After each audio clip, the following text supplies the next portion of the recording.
it looks like the Russian military was given very, very short notice of actually moving to combat operations. And so there's been very little coordination. That is starting to change. Hello and welcome to UnHerd. I'm Freddie Sayers. We're at day 7 of the conflict in Ukraine and we're still trying to work out exactly what is going on. There's almost an eerie atmosphere that it hasn't fully got going yet. In order to help us understand that and why that might be, we're joined this morning by Justin Bronk. He is a research fellow at the Royal United Services Institute and is a specialist in military science and air power in particular. Hi, Justin. Good morning. Is it fair then, would you agree that even though we're on day 7, there's a sense that the majority of the Russian military might, in particular their air force, simply hasn't yet been used? Why is that? It's certainly true that the majority of their air force has so far basically sat on the ground in this conflict, which is quite surprising. There's a few reasons why that might be, but it is also worth noting that on the ground side of things, the initial picture where we had essentially very, very poorly coordinated columns of Russian forces as well as sort of advanced assaults by paratroopers being inserted by helicopters, which went dreadfully for the Russians. And that was supposed to kind of reinforce an internal decapitation attempt against the Ukrainian government by infiltrated special forces and operatives. That didn't work. But we are seeing a shift with a lot more of Russian ground combat power now engaged. About 80% of their forces massed around Ukraine have crossed the border, according to US intelligence. And we're starting to see a lot of bombardment of cities, particularly Kharkiv in the north and down south, Mariupol, Melitopol and Kherson. Although around Kiev, they're still pausing and building up. Basically, the Russian ground forces started off going in as sort of basically assuming they weren't going to have to fight their way into the cities, but that now is changing. We're likely to see the way the Russian army actually fights as it kind of would intend to over the next few days. What do you mean by that? The way the Russian army actually fight? This is this thing that people refer to, that their sort of habits in Syria, places like Aleppo and Homs, where they would literally flatten entire neighborhoods of cities. Are we actually expecting that in Ukraine? Unfortunately, yes. The Russian army is very much an artillery and firepower-based force. They don't really have the level of training, professionalism, exercise opportunities to take what we might call a maneuverist approach to warfare, where you're trying to basically exploit movement and dynamically shape the battle space that way as much as with firepower. So something like the US Army, for example, or the British Army in its heyday would have done that. The Russians tend to do a much more set piece approach to warfare. They line up in these what they call battalion tactical groups, which are groups of about 1,000 troops, each with all the kind of enablers they need: tanks, armored personnel carriers, artillery, electronic warfare, air defense. And then they kind of push forward until they run out of steam, and then the next battalion tactical group will kind of go past them. We haven't seen that up to now. What we've seen instead is sort of these weird, almost unsupported in many cases, columns going forward on the roads, trying to rapidly encircle the cities, really clearly not expecting a fight, and also clearly with very little actual time to plan. It looks like the Russian military was given very, very short notice of actually moving to combat operations. And so there's been very little coordination. That is starting to change. So while the Ukrainians have seen magnificent success in many cases, they're showing extraordinary resistance, they haven't really faced the Russian military how it would plan to fight. And unfortunately, particularly around Kiev, what we're seeing is this pause, this large-scale build-up with these huge columns coming towards Kiev. The Russian army is sort of drawing itself up to actually fight how it would intend to fight if it, was facing resistance, which There's it is. Talk of a column that's 40 miles long. Is that credible? And how many troops would that include, roughly? So, I mean, there are tens of thousands of troops being pushed through in these long columns. The slow pace and the kind of traffic jam nature of it indicates relatively poor planning and poor logistics on the part of the Russians, but also perhaps as an indicator of one of the factors we're seeing across the board on the ground, which is very poor morale among Russian troops. They don't seem to really want to be there. They don't seem to want to fight. They don't really know what's going on at the kind of tactical level. What's the evidence for that? Because people talk about that quite often. What actual hard evidence is there of low Russian morale? So there's a few ones. First of all, there's plenty of there's a very high number of prisoners being taken in the first few days, and there's a pretty consistent narrative among those prisoners saying, we didn't know we were going into combat. We don't really know what we're doing here. We haven't had any communications. We were supposed to be on exercise. There's also been a huge amount of Russian equipment, including some really quite modern and up-to-date heavy armor and things that have just been abandoned by their crews. They haven't run out of fuel. They've just been abandoned. And so Ukrainian civilians in many cases are kind of taking it upon themselves to either burn or capture this stuff. But that's not something you'd see in an army with a decent morale.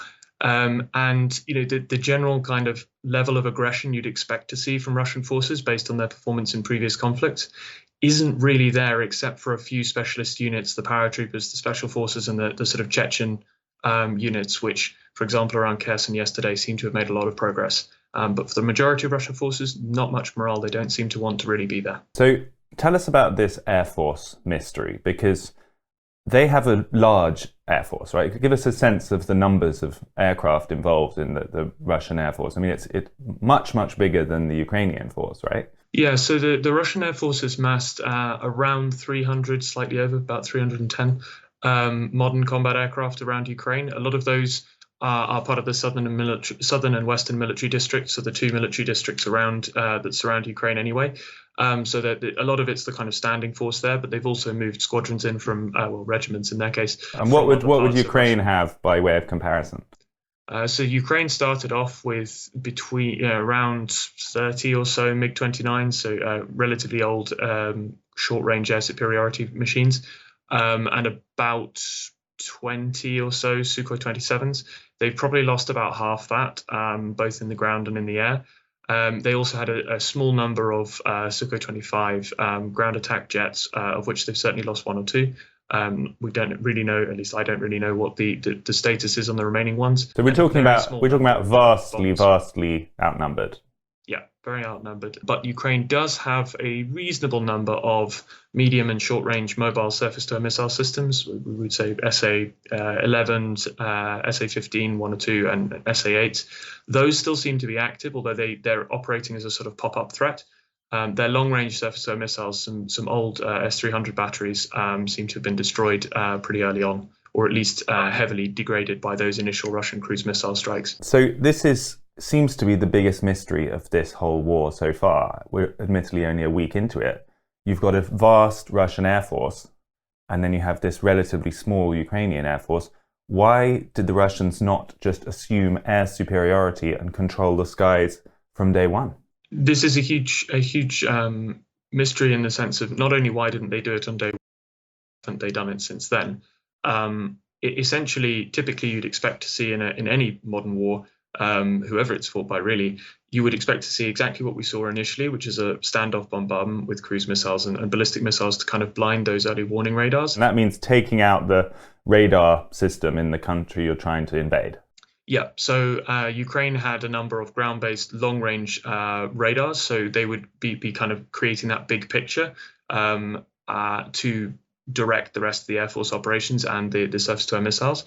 The Russians took almost all of those out in the first couple of hours with standoff missile strikes, which is exactly what we'd expect to see. They also hit a number of air bases and long-range missile systems with strikes. But we didn't then see this expected follow-up, large-scale air raids to wipe out the Ukrainian Air Force on the ground, as it was then blinded and in some cases probably temporarily trapped by cratered taxiways and things, and with fighters to kind of sweep up any Air Force, Ukrainian Air Force jets that did manage to take off, that would then be sort of basically flying blind. We didn't see this. The only explanation I can really come up with that fits everything in my head on the first day is that basically they were given too little warning, which would fit with the uncoordinated nature of the ground attack and what we're hearing from a lot of prisoners that this was supposed to be on exercise. They had almost no warning. You can't spin up an air force for complex strike operations in a couple of hours. It's not just that aircraft need to be armed up. It's also that all the maintenance schedules need to be brought together and optimized so you have everything ready for kind of go time. And you also have to do loads and loads of flight planning, mission planning, plan how, for example, you're going to deconflict your Air Force operations with your ground-based surface-to-air missiles so that you don't get friendly fire. How all of the timings are going to work together so that aircraft don't run into each other while striking, particularly at night. All of this stuff doesn't seem to have been done, and it may be that they just didn't have enough time to do this when we started. Just to push back on that, if I may, it just seems a little bit strange. I mean, we had weeks of talk of this imminent invasion. We had the military's been building up for months. Putin made his speech in advance. The whole thing seems to have progressed at quite a stately pace. Doesn't seem rushed. Why would they not have had enough time?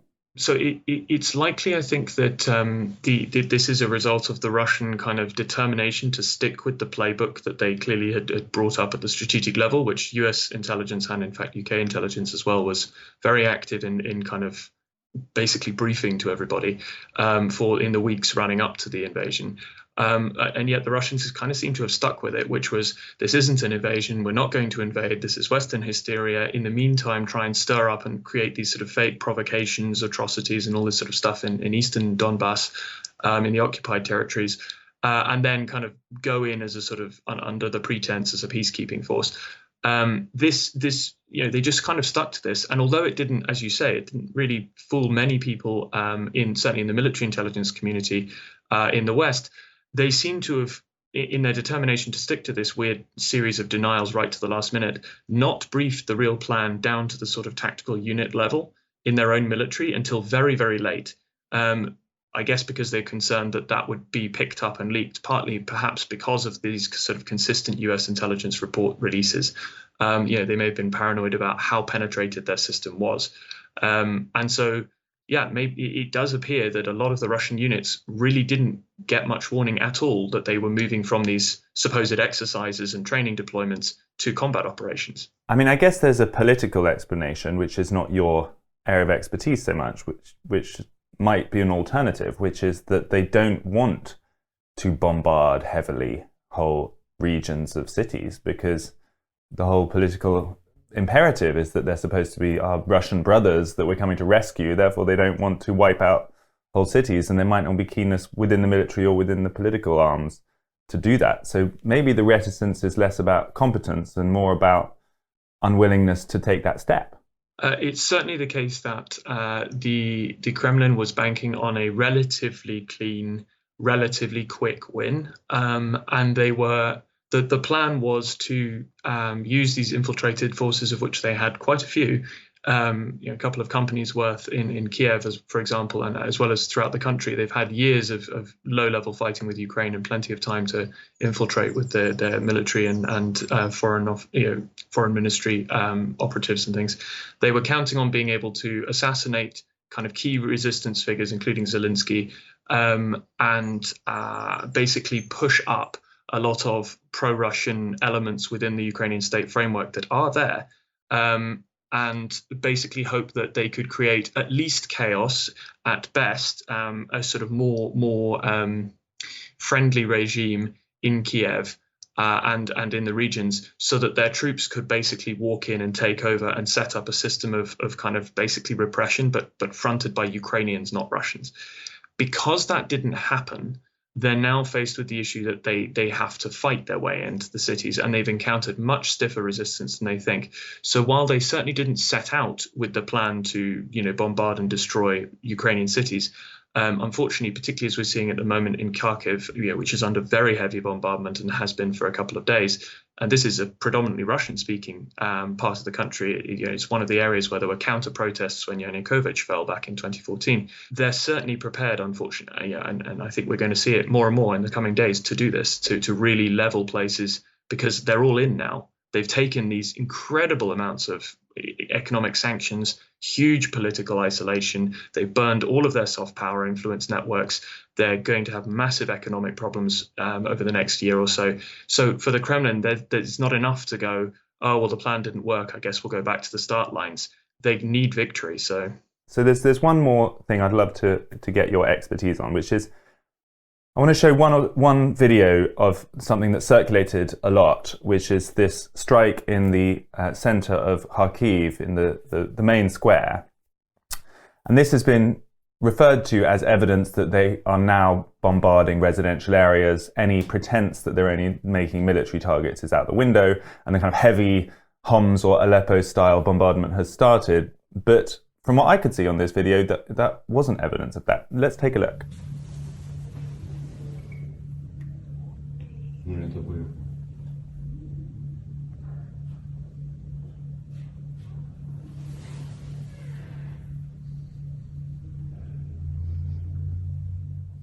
Looking at that video, the missile seems to miss the big government building in Freedom Square in Kharkiv. It sort of takes a tiny bit of the corner of the roof off and lands squarely in the pavement in front of it.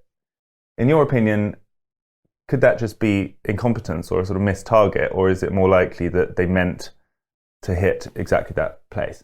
I'm fairly sure they intended to hit the building square on. Cruise missiles, generally speaking, particularly older ones like the one in the video, use sort of GPS equivalent, so GLONASS in their case, and that's accurate to kind of a few meters, tens of meters in their case, and so.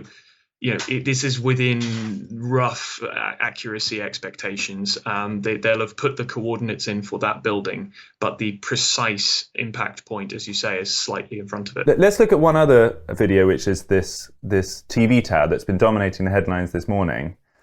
Almost every front page talks about how they have hit the TV tower, but the video doesn't really seem to show that. Let's have a look.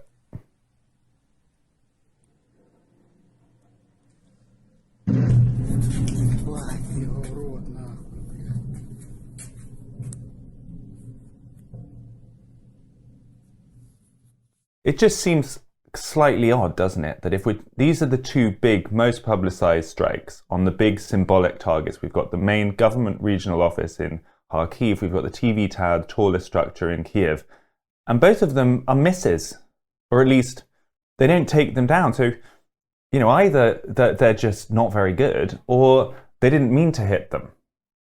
So they did mean to hit them, but they're basically Russia's cruise missile. I mean, any cruise missile, but particularly Russia's ones. They're about 10 years, 15 years behind the kind of latest equivalent Tomahawks or whatever from the US side. They don't give you that real precision. They allow you to hit roughly on a grid square, but it's not enough to kind of target key points on a building. Or, for example, we've seen in the latest strikes on air bases, they've mostly missed the runways. Because they don't have kind of, for example, infrared seekers that will do the kind of final home in on a particular bit. And this is partly why it's so weird that they haven't employed the air forces yet, because in any major way, because air forces do give you that much more precision, that ability to target specific areas. Even with unguided weapons, you get more precision than a cruise missile from distance. And also, compared to the US, Russia has a lot of missiles, but they've fired more than 400 so far. And that's quite a significant chunk of their inventory. They can't just keep lobbing cruise missiles. And unfortunately, as in Kharkiv, we're going to continually see an increase towards rocket artillery and conventional artillery, as well as potentially the Air Force in coming days, because their cruise missiles just aren't accurate enough to do really surgical strikes, as you've shown in the two clips here.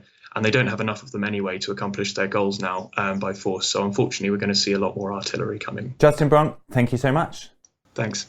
Thank you to Justin Bronk from the Royal United Services Institute, sharing some of his expertise there on the Russian military capability and trying to understand what seems to be the big mystery of this war so far. We're now on day 7, and the might of the Russian military machine has not yet been in evidence. Whether that is a political decision, whether it's some other kind of tactic, or whether, as Mr. Bronk suggested, it's actually to do with capability and coordination, remains to be seen, and I guess we will see in the coming days. Thanks to him, and thanks to you for joining. This was UnHerd.